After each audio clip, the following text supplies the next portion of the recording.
Hi Shogi fans, we're gonna take a look at a game played between Toshiyuki Moriuchi and Tadahisa Maruyama in 2002 as a game in Meijin title match. Maruyama was the Meijin and Moriuchi was the challenger here. The winning counts at that point was 2-0 for Moriuchi, and this was the third game. And this game is pretty famous as a game where Meijin made a terrible blunder at the end. So this game was played in side pawn picker opening, and it's a bishop 3c and rook 4d defense, one of the common defense in side pawn picker.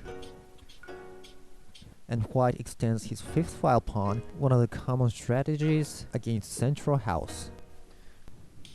And he swings the rook to the fifth file. And now white makes a pawn gambit in the seventh file, which is a very important move, allowing himself to drop a pawn on that file, for instance to here, at any time. And then Maruyama pushes the button pawn to 5f, attacking with the rook and opening the bishop's diagonal. Now once he pushes this button, the game can never get back to a slow game.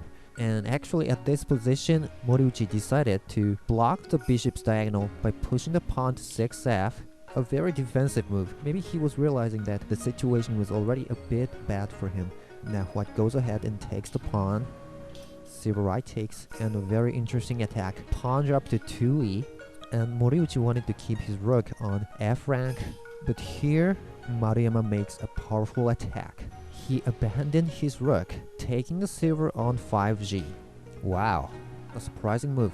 And normally black might want to take it with the silver, but Moriuchi took it by the king.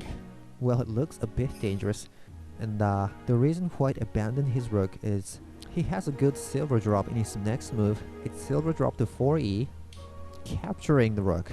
The rook doesn't have any safe square to go to.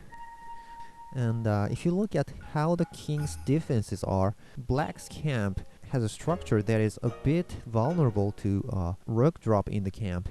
I mean, maybe it's the main reason that black took the silver by the king, so that the king won't be easily checked by a rook drop.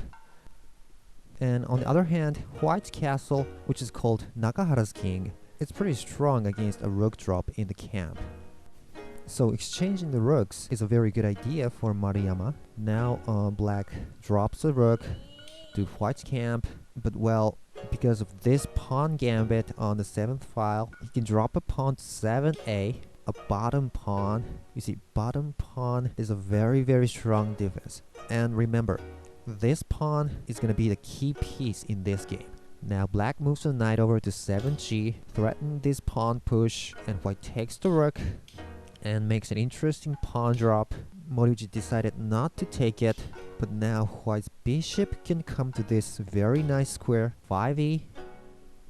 Black attacks the knight, and white takes the lance and promote. Now if black just go ahead and take this knight, it's going to be recaptured by the horse, and horse's defense is too strong, and it's game over for black, so he can't just take the knight here. So he blocks the horse by the gold to 3g, so white defends by dropping a lance. Now interesting pawn drop.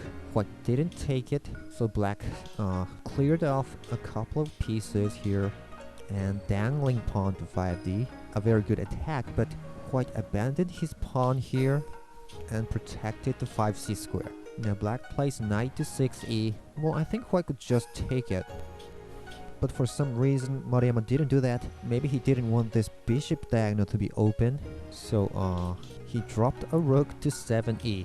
A very interesting move, attacking in both ways. Well, black could just take the knight here, but actually white is threatening something, so Moriuchi rather tried to defend by attacking the rook, but still white could go for the attack that I've just mentioned. It's silver drop to 5h, a nice sacrifice. I mean, black can take it, of course, so the king moves backward, but now white can sacrifice the horse and let black take the silver anyway and promote the rook. And when white took the golden 3g, black can take the rook here, but the horse can check the king. It is pretty dangerous. And also, when the king moved back, white can also abandon the rook here and maybe take the knight, threatening a gold drop or a horse sack. So it would have been an interesting line, but he didn't drop a silver. He just calmly moved the rook back and took the pawn on 7d. Black will block the rook, of course, but he can swing the rook over to 5d, taking a pawn, which was a big threat to white, and the rook is on a nice file.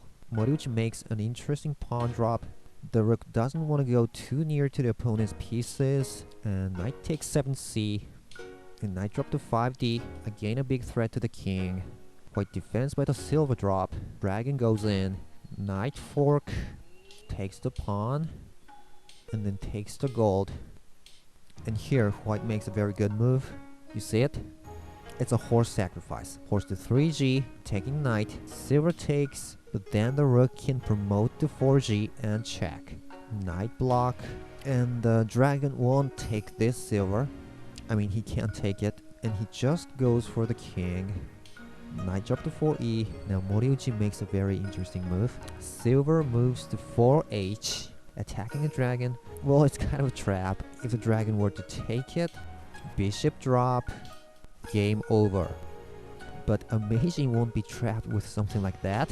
He doesn't take it, of course, just goes for the king. Knight drop again. And black gives up the silver, just takes the lance, making an escaping route for the king. Now pawn drop to 8d, a very good drop again. It's a threat mate, but if black takes with the dragon's attack is removed and the white king is safe. So Moriuchi has a good idea here. He drops a bishop and then takes the pawn with the bishop. But white drops a gold to 7b, a very strong defense. Pawn drop to 4b, silver takes, but black doesn't take the silver yet, just takes a lance to 9a, promoting knight to 6h. Gold takes, dragon takes, and knight drop to 2d, a big threat, but dragon check, and he could drop a silver to here, but he didn't do that. He just saved his silver on 4b to 3c here. So black dropped the silver to 6g, kicking the dragon back, and then lance drop to 7d. Well, it's a powerful threat. It's attacking the gold. Well, a lance drop is a good way to attack a bottom pawn, because black can't block it with a pawn. It's 2 pawns. So yes, it's a very powerful attack. You don't want a gold to be taken by a lance, right? But actually, that's not the way professional players think. Well, in the end game, all that matter is speed, not material. So even if the lance can take the gold, it's gonna take us several moves until it reaches the king. So actually white just keeps making faster attack, and it's lance drop to 8c, horse goes back, defending the bishop, but now this lance's attack is a big threat to the king, and silver drop to 8h. Now Moriuchi has almost gave up his game and just took the gold on 7b.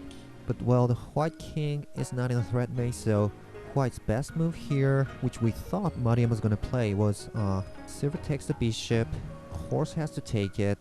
It's a good idea to make the horse move back, because its attack on this square is now removed.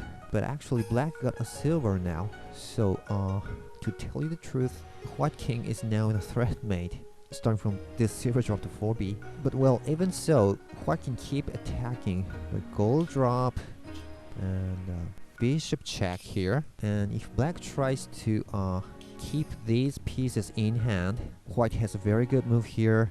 A gold sack and dragon check.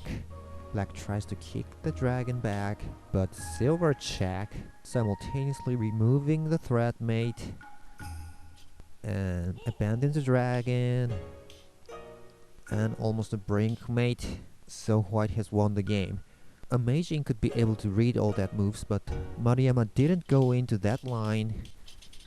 And at this position, he took the promoted lance on 7b by the gold. Well, I think he wanted to make the king safer and was going to take the bishop in the next move.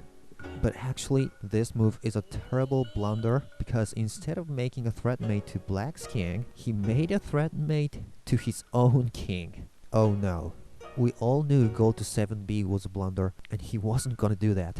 So, you see the mating move here? Well, it's this pawn. Remember I told you this is the key piece? So, Moriuchi's next move is taking that pawn, abandoning the dragon. So now Maruyama realized at an instant after seeing this move that it's a checkmate. He looked up at the ceiling, paused for a minute, and then resigned. Now the following moves would be, if he takes the dragon, yes, the pawn drop, the 4B, of course. He can't get away to here, nor here. So, if the silver takes it, now the 2D square is unguarded, so knight drop, and a simple checkmate.